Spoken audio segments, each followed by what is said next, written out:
e whanau mo e whaumapuna o i. Tāpaki e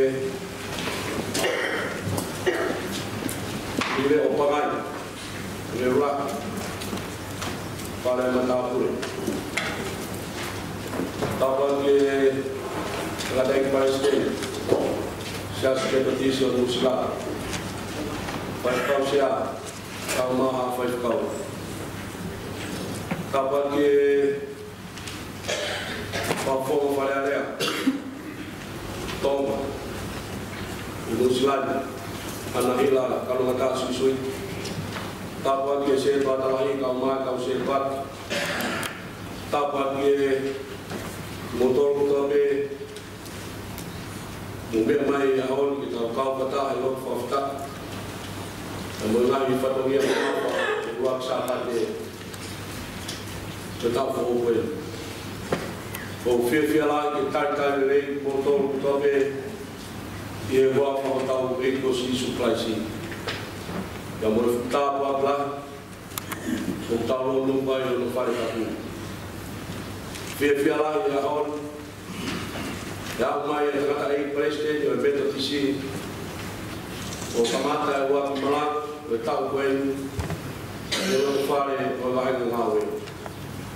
E aku whiawhia ai wahinga ngawe, tai re, tangata i Palestini. E mo e whatongia ma mawha e hon. E ke whaifkau sia, kau mai kau whaifkau. Whawhongai atu e lot o whiawhia, tari lei, o e whakakoloa ia mai na whare o wahinga ngawe. O tau manuat, ki ahon, ngatai Palestini, o moe o wau, o moe maa, ahon, o tau me ki o tua, ki lang ia, ki ifu mai a kres, ngai, ki whakakakato aki. Ai rea tari, o e hoa koe ni. Wapore korbe, a mungbe haki o ronga, kita muy proclama con un kita proclama que hay un país aquí o para para tal de proclama vamos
Ye kaya makona ye apiona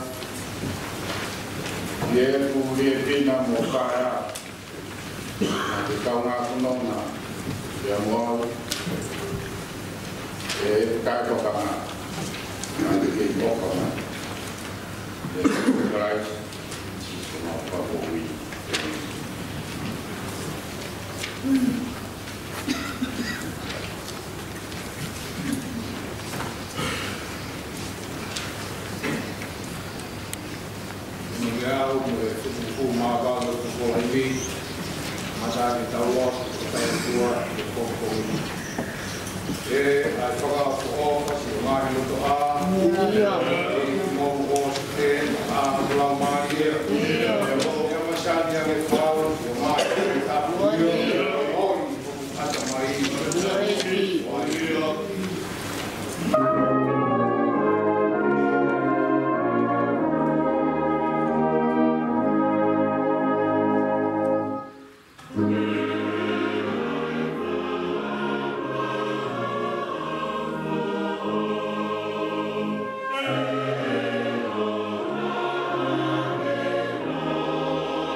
ke whanua i whanua.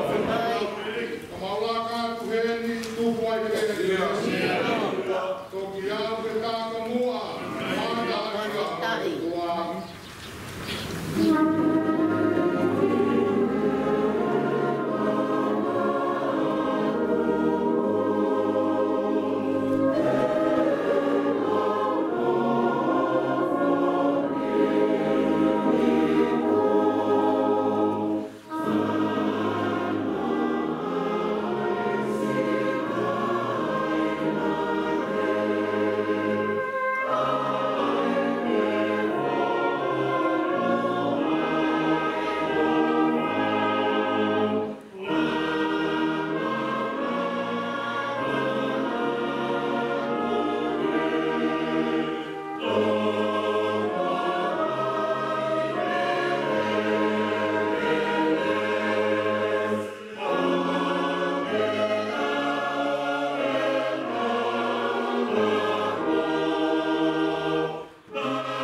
exceptional circumstances,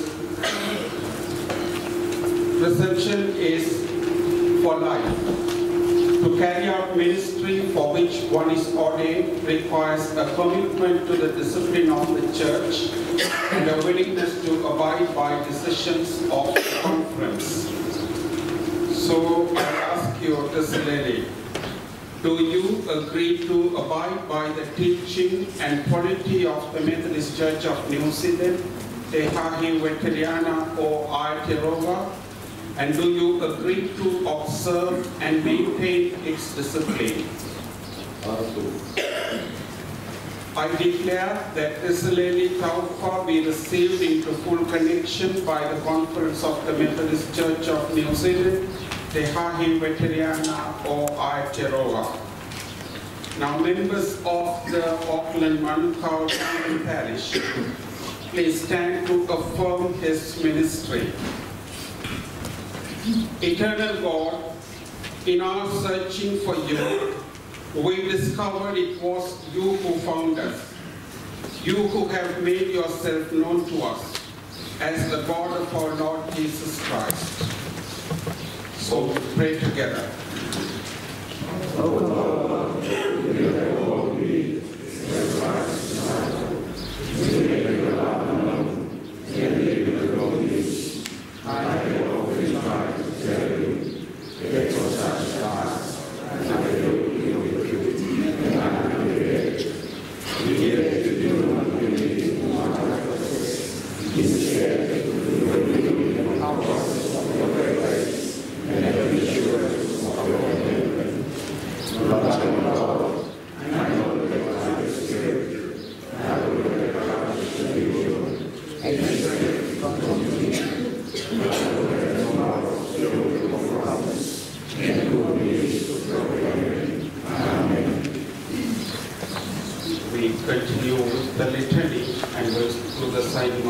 makes us later.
Tangani, Haya, Eula Tipseria Paulo, Kaitolito, Rakahua, Deswano, Kuamanu, Ayalpea, Haya.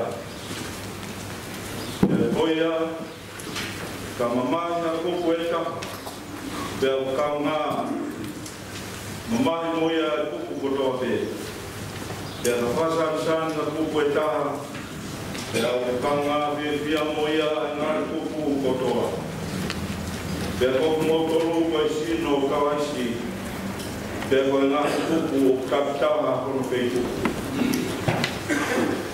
Belkomotua, Otoa, and Ihi, Kiesia Siki Apostolo, Tuakia, Bonoa, Akamara Palosai, Bono Tolu, Pekauayako, Kokoayana, Mafai Mana, Kokoayana, Mafai Paiko, Anari Tokoni, Tutamaki, Anari Tuunga Pure, Mafai, Anari Fahina, Lea, Nataya, Rulate.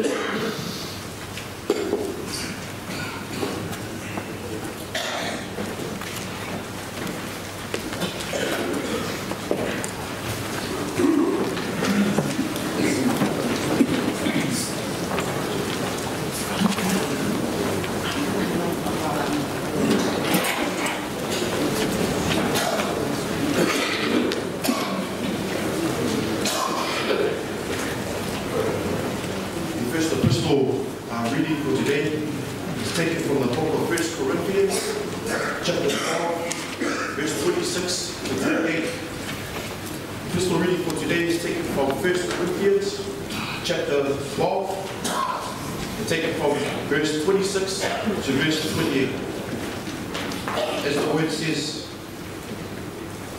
if one part suffers, all the parts suffer with it.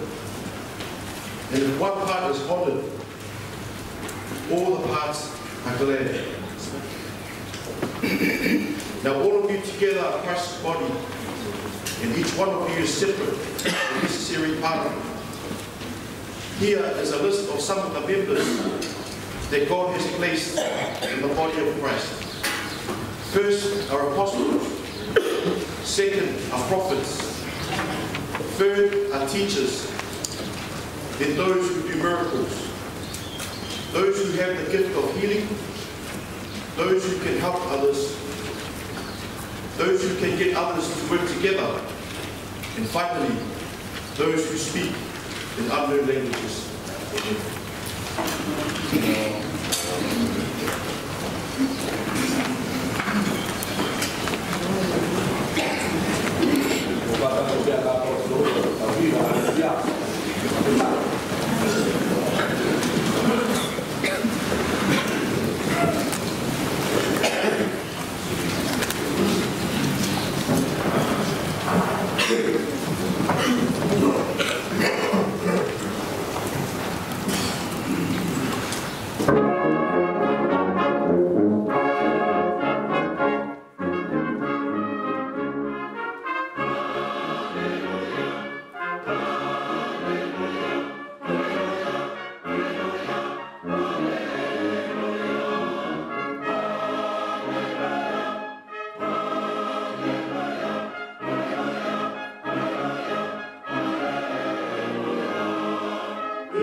Today's gospel reading is taken from John chapter 16, verses 12 through to 15.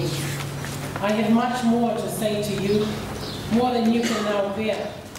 But when He, the Spirit of truth, comes, He will guide you into all the truth. He will not speak on His own. He will speak only what He hears, and He will tell you what is yet to come. He will glorify me because it is from me that He will receive what He will make known to you. All that belongs to the Father is mine. That is why I say the Spirit will receive from me what He will make known to you. Amen.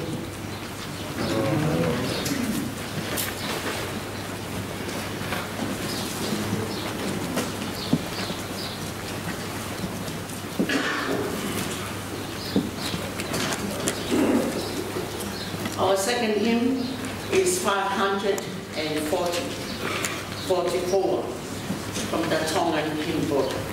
Please stand. Lima whawhawe himi ki tau himi. Ngā we atu hanga o whai, ai whina ngalo he tamai, hala ne whowai ma tau eiki, nāu ono se mani ki.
wish you all a blessed New Year 2018 as we meet on the first Sunday of the year 2018 on this special occasion of having our first communion for the year, as well as inducting and receiving into full connection Tisaleli Taufa as a minister of the Auckland Manukau Tongan Parish. And for the parish and the stewards and the committee here, thank you for this invitation to come and officiate in this service. Thank you. Let us bow our heads in prayer. Loving God, we gather here to induct and receive your servant Tisaleli into ministry. We pray that you speak to us through your words, through the calming of our minds and the thoughts we form. Enlighten us to serve you faithfully. Lord, it is not only the servant who is taking the responsibility, but we, each of us, place ourselves at your feet as your servants to fulfill the task and the role that is given to us, so that we count on your words. When the Spirit comes, He will tell you all that you need to do. And in that hope, we commit ourselves, waiting to hear what your Spirit tells us. In Jesus' name we pray. Amen. Amen. Well, the phrase I want to place before you is, you are the body of Christ and individually members of it. Now from 1 Corinthians chapter 12 we heard verses 26 to 28. If one member suffers, all suffer together with it. If one member is honored, all rejoice together with it. Now you are the body of Christ and individually members of it.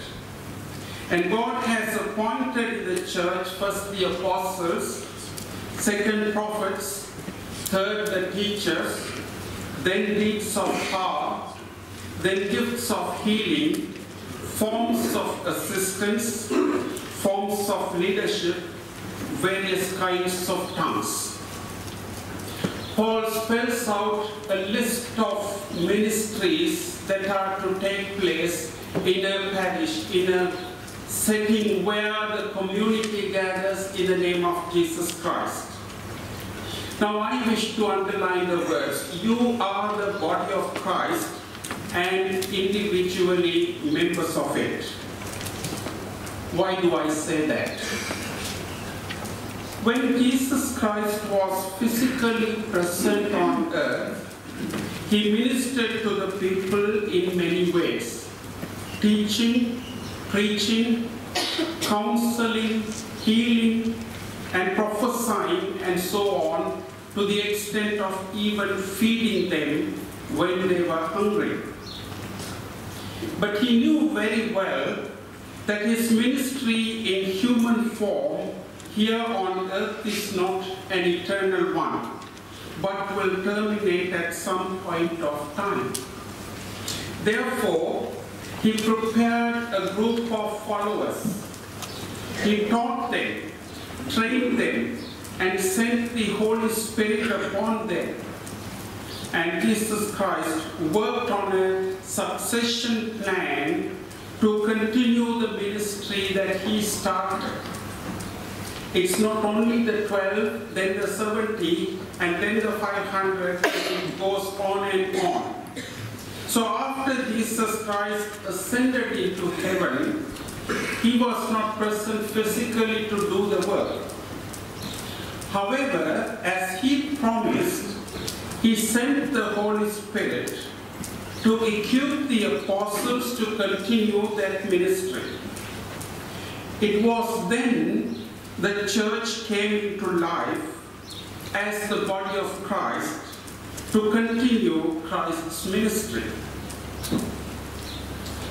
We must note that a team of 12 carried out the ministry of Jesus, and then the circle expands with the numbers increasing and the gospel reaching to faraway places.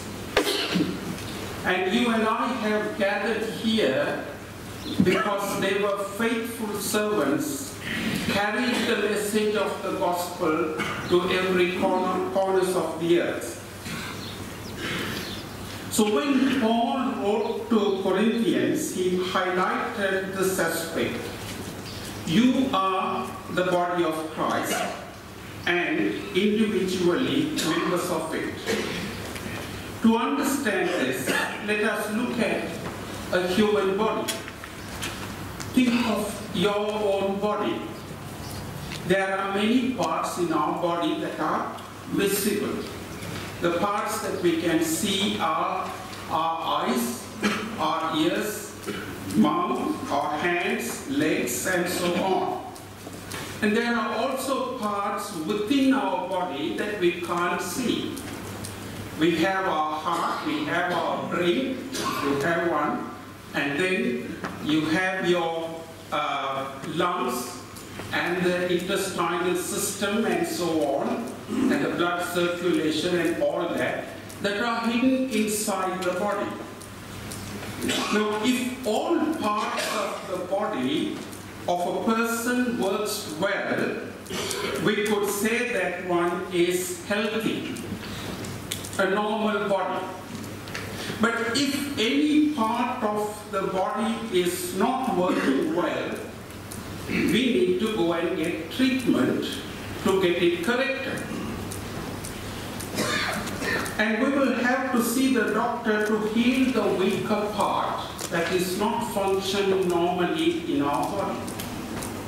Sometimes, some ailments or physical deficiencies cannot be corrected. And those deficiencies continue to stay there.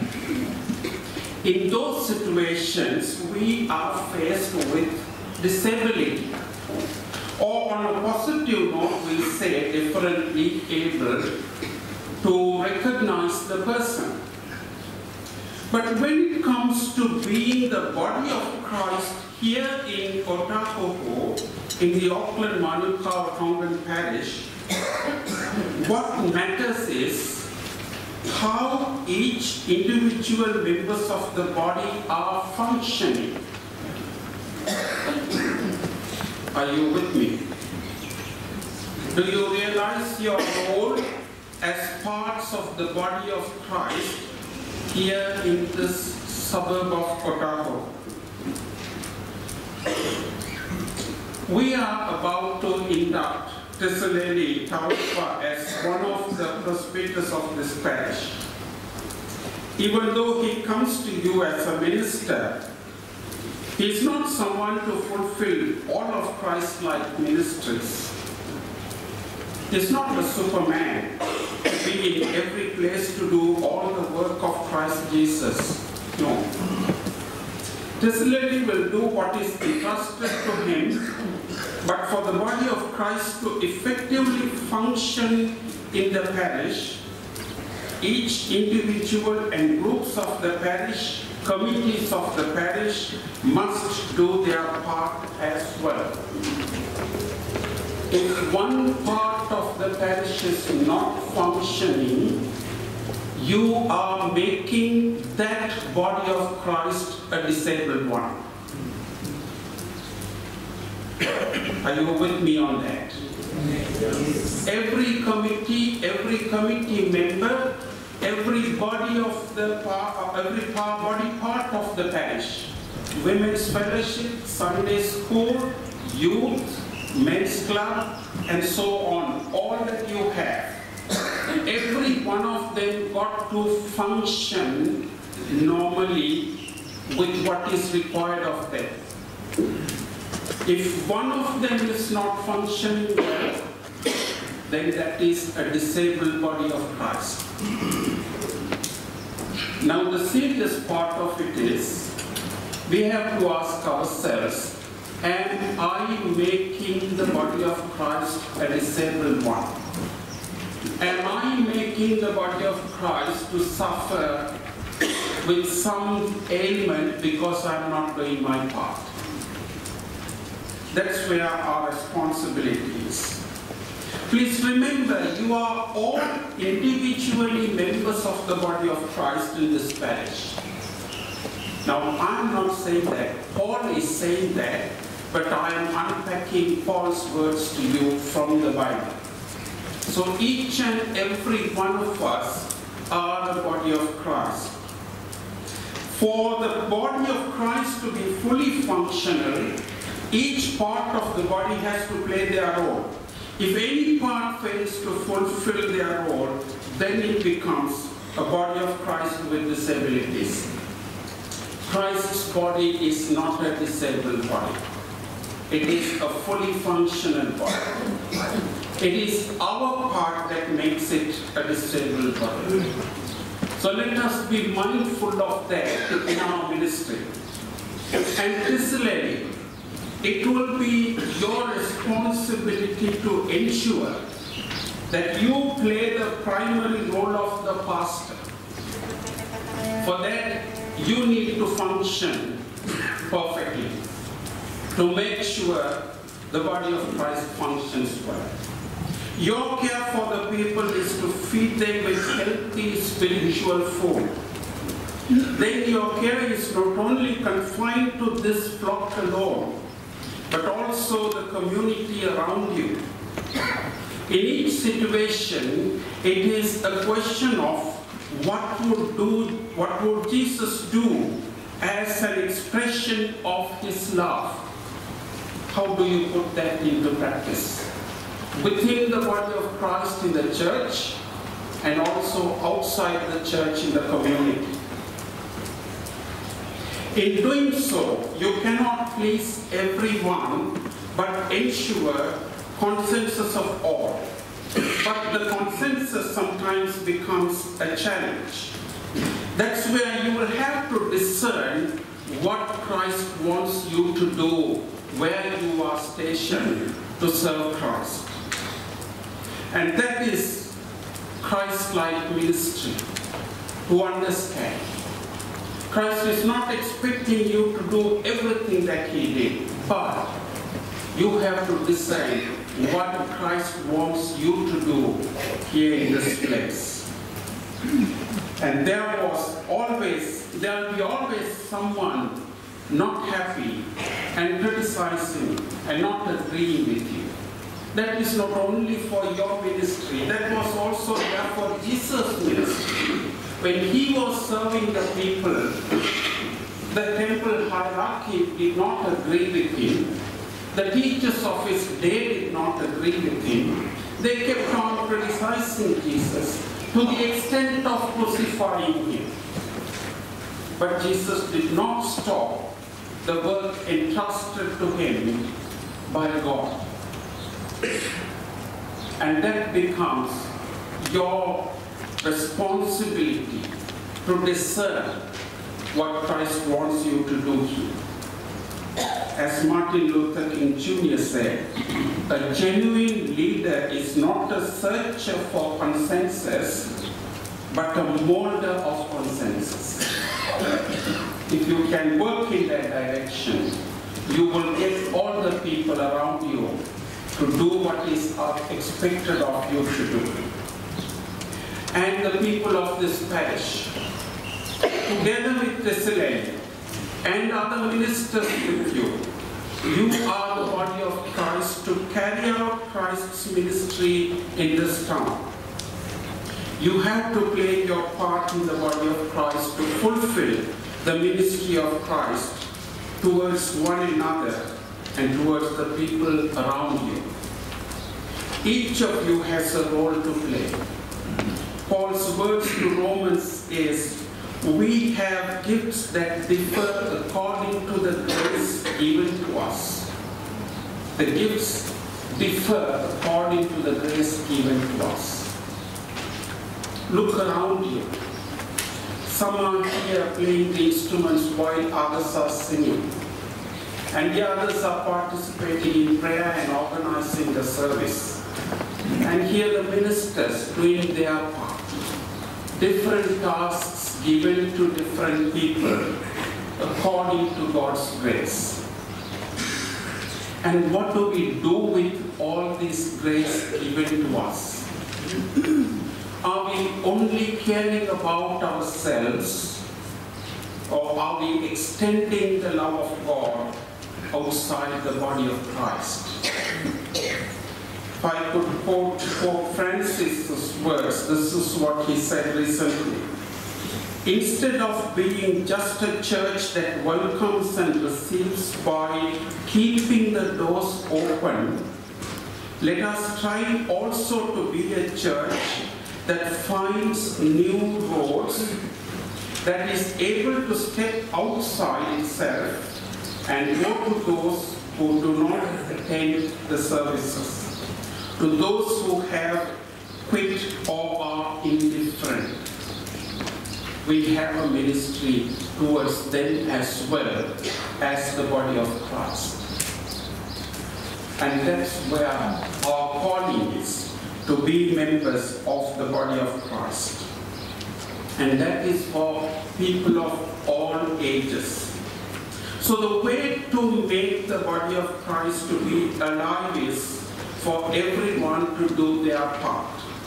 If anyone is not doing his or her part, that would make the whole body to suffer. The scripture reading reminds us, if one member suffers, all suffer together with it.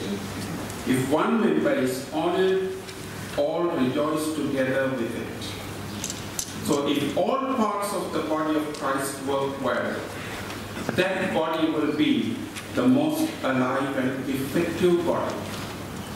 Similarly, I have known you as a student, and I have all the confidence that you will fulfill a challenging ministry by caring for the people, and also inspiring them to discern, to do what Christ wants you to do here, together with the community. I wish you well in your role as a minister to make sure that the body of Christ in this parish is healthy. The members of the parish, play your part so that your ministry in this town will glorify God, and that you maintain a healthy body of Christ to fulfill Christ's ministry. May God bless you and empower you and give you the constant power of the Spirit to lead you into ministries that Christ wants you to serve.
Fala mais tá com o chamar aqui da tá no trabalho ali. Toca aqui aí. Mata foi é tal colocar na rua e vai matar na rua. A vida da boca para o corretor, o matar que eu vai e do ano no matar e vai matar foi. Falava na rua que faz caldo dele. Calma coloca no kit, já vai. Kau protokoli, mas kau proses manusia. Kau siapa formal, kau kita mamulina final. Kau tahu yang polo, kau fihati. Kau tahu pada motor, kau melihat rute tuhopo. Kau tahu yang sahaja, kau sudah toa. Kau sudah satu tahu. Mas kau sering tahu kan? Mas kau tengok dia malah holiday. Mas kau ini hidup sendiri kemarin. Ibu ni Francis Afoka. Kita terlahir di sini tahu kan? Kemudian kita terlahir Papua Loher. Tadi kita lakai. Kemudian kita tadi tahu dan pukul. Dari bahasa kalau waktu masih tuan apa mamai kalau awak di Venezuela, kalau Papua Loher, kalau ofisi bahasa kalau berkorban dikit, kalau sekian, kalau hotel, kalau indalkai. Kalau mamai kau situatan, mamai keponi, kalau tu kita ubah mana baru. Tomilioni o siare sipa. Tomace tuatan sio sipa e mai topi. Terus non pufia istamati se tuatalahi o fakalo di hea. Tomace tuatalahi iwe kau. Boleh me iki resmi se tuatalahi te imita se tuli kau atare na produk.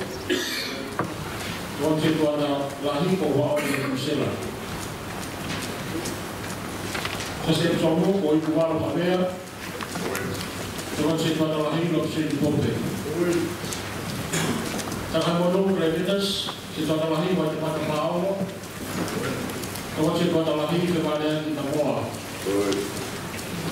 Kalau tu vai o ui heta soni, você vai lá e vai se para ele,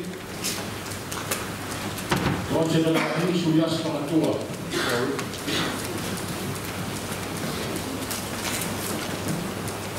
Jika anak ini menewa, kalau kita terlahir Papua Loher, kalau kita terlahir Papua Kipau.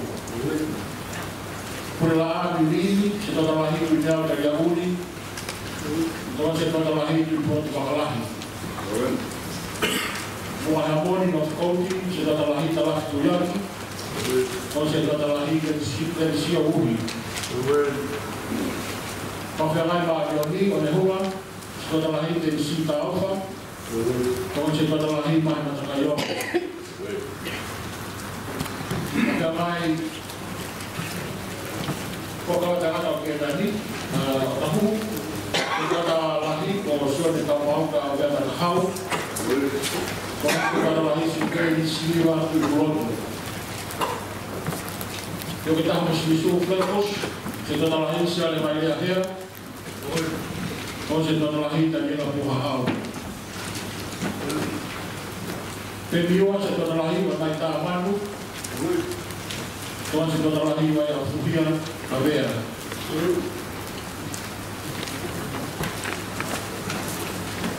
Wadah Monia Poncepi sedang terlahir dari Papua Hau, Abea. Kau sedang terlahir di Terpasar Fanoa. Koyuku sedang terlahir dari Fahadei. Você vai dar ali com o Bakasa Maia. Como está pura, vai na rua, vai a falar a lana. A falana da Sargas. Covid yang melulu, você vai ficar você se banquia, você vai ficar você de atoa, sekitar ini sampai dulu. Jangan sekitar ini saya di Kolomano. Kau kaya buka pendipa, kau sekitar ini, kau sekitar ini, dengan sias makolo. Kau ini punai bang iyo, o sea, whakakau e koa ki kiki, toko ni ko whakakau ni nohi ko ala hanei, whakakau se te atoa. Skeitari ko kere kei pitahola, o skeitari ko Stevie Murphy. Takipanga, mere au kafolau, ko takipanga ko Van Prescott. Kalau kita masih di Pulau Keloa, di Pulau Kabea, Van Prescott, Cerevera, Delta Poese, itu Kabea au Keloa. Kabea di mana kalau sekitar, kalau kami sekitar itu video, dengan saya Polo. Kami di mana kalau saya tahu kalau di sini, kalau saya orang yang bisa, potensi tahu apa. Sekitar ini kita tahu lalu. Tuan sekali kita buat kopi. Saya belahi apa noa, tuan saya belahi kita buat di bawah. Kami di bawah apa itu apa berdiri dan saya sekolah, boleh itu kalau apa itu. Kami di bawah oleh saya kalau kalau itu, tuan saya apa orang sekali, kami terkai tuan sekali terkai oh. Kami di bawah, kami tahu atau masih tuan, masih dari sastra Polo. Wipala, kesehatan, kau berkolok di sini. Tuan saya, kau proses bangkia, sekali itu ini, masih dari tahu dari tubuh, dari mana tahu lah betul. Kami di bawah, kau masih tuan, kau tadi mana, kau masih sastra Polo. Kami di kali, kesehatan, kau mau lihat. Kau sia wana bitusela, sekali tahu atai itu pun bertujuan kai, kami libat kau fokus ayuwa mengenai tu Polo. Kami tidak jauh dalam toko sekali, saya kau tidak bangun bina final, nebibas di awal tohi, bedbai tohi, Samuel final, kau kau boleh meski dari mana. Pernah orang Yehui. Você abre que causa de teste de bucal, quando você abre, por causa de ele causa, tem que afetar o iaris do centro de marei. Se ele dali, ele me diaba, quando se ele dali, ele se faz morrila. Me diba, quando está com o grau, mas se ele dali, quando que ui, ele vai se fazer. Quando ele faz a bater, você abre que causa de colocar kiki. Quando você abre, kau seperti tahu, sekali kelas dan fotografi, tuan sekali di Lapulu, tapi bangga di dalam laut, tuan tapi bangga membuat itu, sekali binti, simpau fala, apa dia terbuka, kalau final tadi, merehori, kita maya dan bawa kasar maya. Kalau sebagai kita, orang yang itu AFP, Van Prescott, jadi sedang sila, menurut juga kita, kami lihat dalam sila Filipe, apa mata kayolo, dari aku di tempat, ada lose, dan mau ini bila saat isi. Kami di sila apa, kami itu mata fola, soal pahe, pilih lawa ada lose pulau ana Stevie Murphy, ana Lose, da Bobo Salo Mistare. Kami di sini Makalita Lehan, Luhama Fare, ala Mexico Efe, Monono ala Tibu. Kami di Loto Hufiano, Unia Fobalo, da Mominga Bai. Kami di Kemi, Afbata Kayono, da Stevie Murphy. Kami di Hiwa ya sola kuna, Teisa Maka. Kami di Hiwa pure la de fasapate, de kau fara koi fasapate de toa na sastra Polo. Pernah mafide para stedi posila bikiti, tokoni para stedi para final. Skateri Amelia Hogland, tokon skateri para Tutubo. Kami paala Carolina Hafu, tokoni kami paala na Stedi Manu. Fahiwa sini orang tohi, tokoni fahiwa Teisa Maka, Purehiwa wila pulu. Tawani Purehiwa susana tau ni aho. Tau whakakao ka tau tau mo sesa mankia. Ape ho ke whakakao mo leta pulu le tiko. Kau me ni ba. Takai dikile kotoa ngasa whakolo. Mana o ka fine muri whakakao ka sea whakakao mo leta pulu le tiko. Tawani sea whakakao ki snei tauwha. Ape ho ke whakakao le ahi o sentu marei. Pamina o Wasaya School, the one Pamina o Henry Hogan, skateri o Nea Mai Pore, toko ni o Rita Matuwei. Taipa a Selina Prescott, toko ni kiai a Brendan Mankia. Purehiwa Maas Tapa, o toko ni Purehiwa William Faui, e foka Raymond Karenga. Whaihiwa Finau Pore, toko ni iso ni Matakaiongo. O ni nei tau he koloko ni Mankia, o ni a nei sinu au. O ni nei tau he loto, subi Matakaiongo, o ni a sela piki whare a whaa. O ni nei tau he saute o Kāsen, toko ni kia e pawini tui purotu. Present worship o Manumahe, toko ni kia e pawini tui purotu.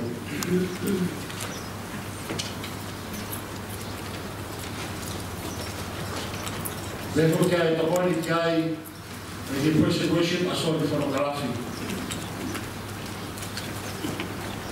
Ron Hufia o Rupe Pikula, tawani kaya falamao fulao tubi. Sipoti o Wasaya School, tawani kaya Henry Hogan. Koyaki e fundraising o koyaki situa, tawani kaya Korbi Mankia. Early Childhood Education Service Provider, Kosea for the Kau de Rita Mahovina Finau, Kawan Sea for the Kau Marofinati, Content Person at Rindalakai, Finance Manager Karolo Mateu, Skatari Kawatai Tuko, Pameli Pago, Papayago Pure, Lamahi Ateko Resita, Mahipuate, Lamahi Ateko Resita, Papayago Misi Totoa, Okihepan Baro, and Mawe, and Meta Komiti ako, saya pagkatao ba o fihaki, tawang saya pagkatao sita sa titao, skatari, pagkatao ba na titao na kulao, pagkatao sa titao pa, tapi po pagkatao si Hoy Warne. Kaopisa, pagkatao na kafanoa, pagkatao sa amay na ako, sa Mulawasi, Mubati Suwasi, pagkatao Kalakay, Terusila Jordan, Monica Mao, Siliva Maltohi, Raleti Finau, Alista Tafu, Menele Paubale, Influenza Amigo, Alista Tafu, Alista Finau, Molavia Purpuna, Susan Prescott, Mirabi Diabaha, Sugenti Paubale Moa, Real Sola Buna, Ruhama Fare, Simpaufana, Atulose Purpuna, Wasaya School, Taisia Ikubalu, Avea, Tokilupe Mahe, Alabani Kawanihea, Ewa Kurutuma Takuna. Kato ali e Kaumawe,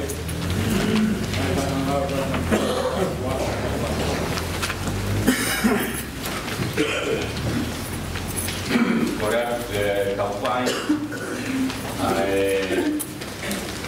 o wa kokta ko binani te ai kauma wa kapeo men ke programa di kauta mai o ki mokaunanga apply ki to o tau patongia ke malanga ke ai mo rele o klaki ke tau dia na hilang mario tai ke nakti na tol ke na fakatoma ke fakapapau I ai alko fa o tua elawa na ue mama pan o kalele e te fakapea ngai mo o tua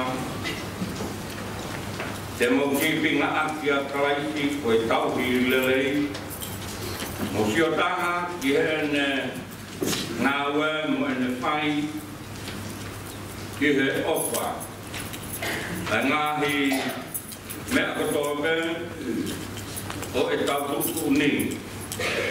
Te ke whai manawa kawakawa o anake nokonoa i hataimi.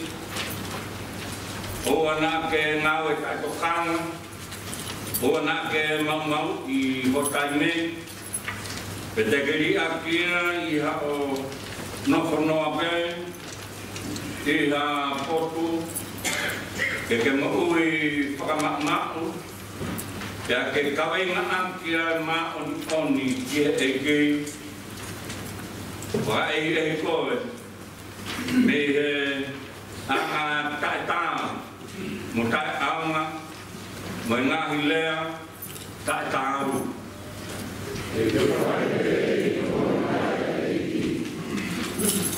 O anake mahalo kowi, ki hata, kai oa ke haa mo oni mai, kono whaka mo oni. O anake tui ngokua, ki ana, ke whainga ke mahalo, ka ke whainga ke mahalo lelei, ki he mea kotoa pē. Pea ke ilo tau pehe, o tau tokoni, o tau tokoni ai whakamau ke teia, o whainga tākia. O anake lau kowi i hata, o kake ka whai pehe, e kaina koe ho lea, o hange hakai ni lotoa. Whakamau i holotoa lau, kai aua ke mo whailoa ki moia, ai aku kau ki ai, horea, tawa ki ati ki nau tōra mea, o ki ate koe, o nau whaihala ai, kai tui pēr i he opa, mo e whai i he totonu, te a whai ke wawe, te ria nā nofo i a koe, o whakakowi i holo toko ou. Te a ke wawe keri aki, ai api mei he roto o ou.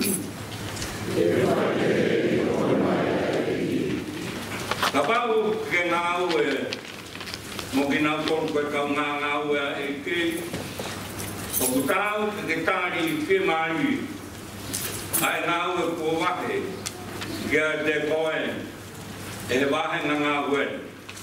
Te whai ai ngā mea kutoa pē, te langang i ai huapa, o e ki.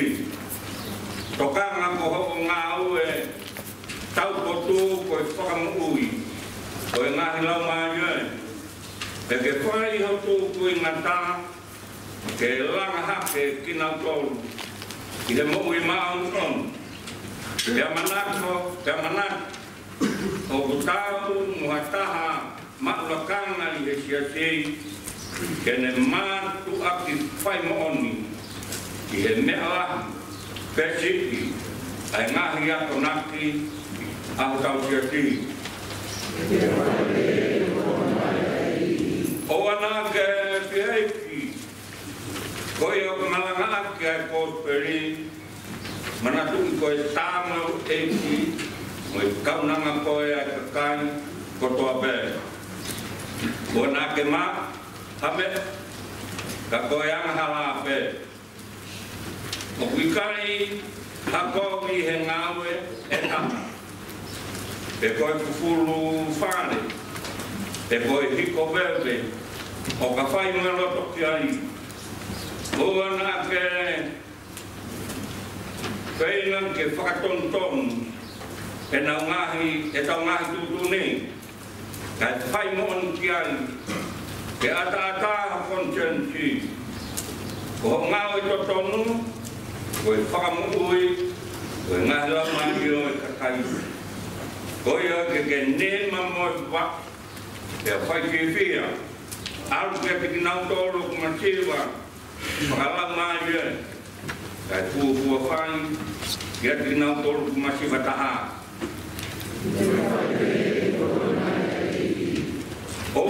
whai ha mea. Hange ko loto o. Kai whai ha mea ko toa pere ke ngāri ko e whoka.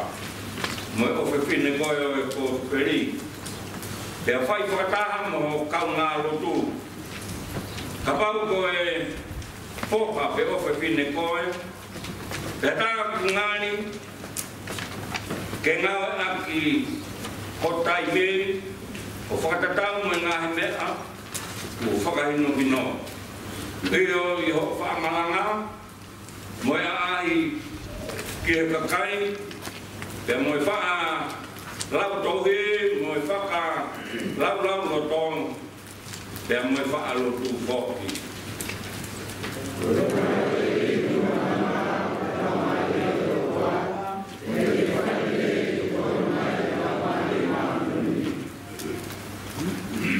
La que se hacía, me ha quedado Roma.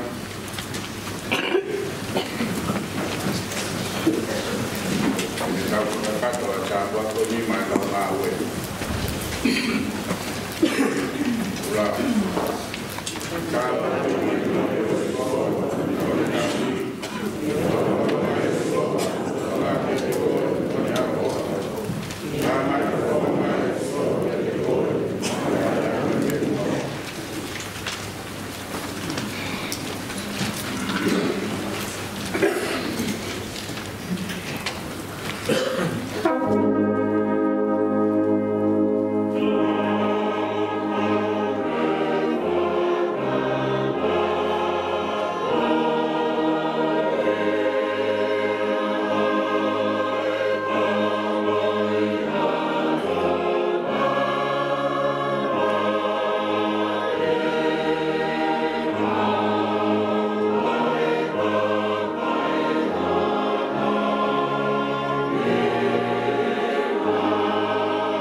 Lord, we ask you to bless them with their ministry, that your mighty power be upon them, that your spirit continue to inspire them, so that they seek after your will and pursue it, fulfilling their calling in your word.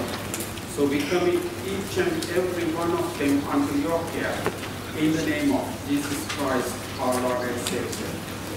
Amen. Amen.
O Piheni IAP.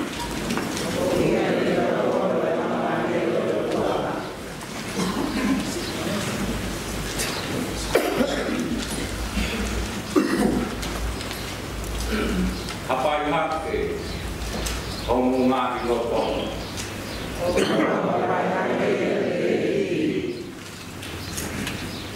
Kau kemau IAP kau tua.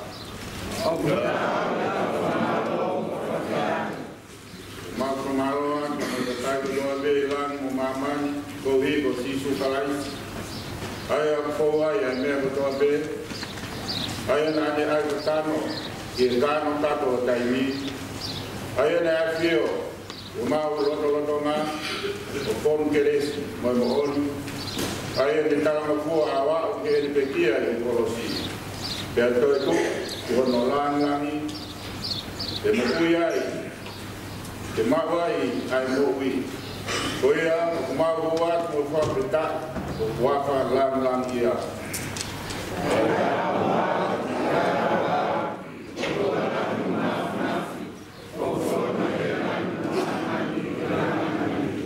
Kaya Fiona ai pakamalo lo kwa gimai ho alo kusisu klaike ai depo Menolak ini nane to ai kama, jadi ni fakta yang nane pak ni, nane orang tu dia nane kau apa, orang mea, kau nak kain, kau sino kau kuakia, mak motor, kamu fai behar, kau faham mana tiga tiang, behar kau kena to ai pu di, ai orang mahal.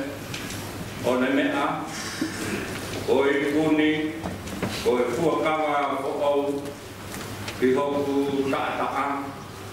Pero maha maui nui, whai ia, mo whakamanatu.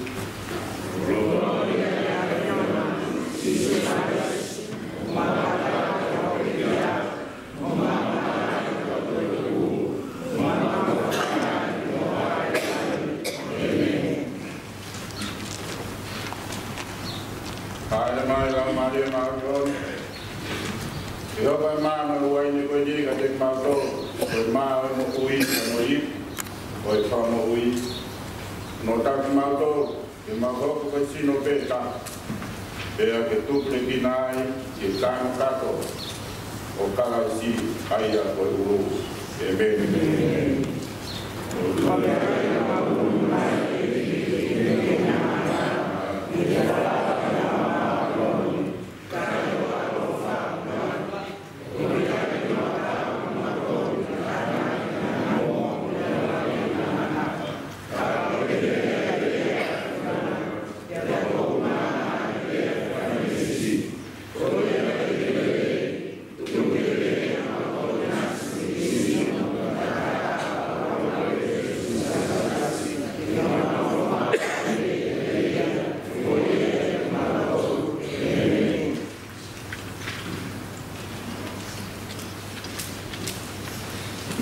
bread which we break is a sharing in the body of Christ. And the cup of blessing for which we give thanks is a sharing in the life of Christ. Behold, the Lamb of God that takes away the sins of the world. Pakai koi whanau, koi inas ka mea sihoa, koi sipi na tonu e kakai, tuha ka mai pureanga o kua. Wou whakawhiat, a whanau, i kai nau tau whatamu tau toru, i he sakameniti o e watani, ke mea mai a homi, ke whai anu tāpo ki ki nā toru.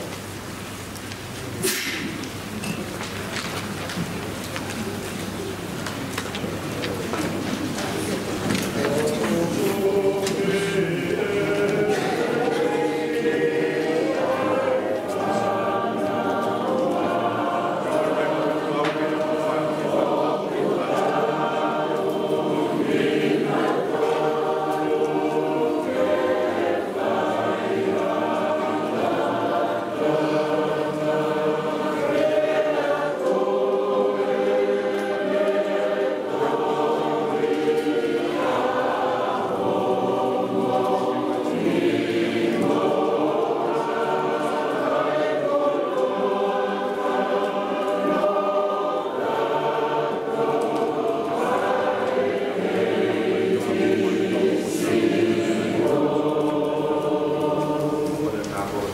Tua mafmat.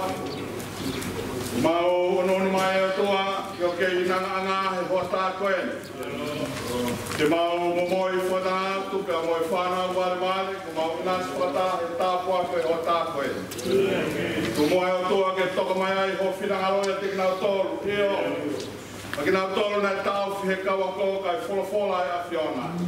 Tu pe na tol ke na wo mi ke te au. Goe ni ai whatata mo ni koe anga ai afiona. E ke mau papai haki nau tolu e hotan. Wataha peo tua mo ki nau tolu mai ke mau tau whataha. I whai tāpo ki na mai he afiona. Mai ai whanau whamonu ia he whanonga anga. Ia situ place ko au ko mau whamu hui. Amen. Mo mea toa. Amen.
Mea mai, modoro mo rui he eiti, e so pupa ki modoro mo tāua, mana mo māwaru.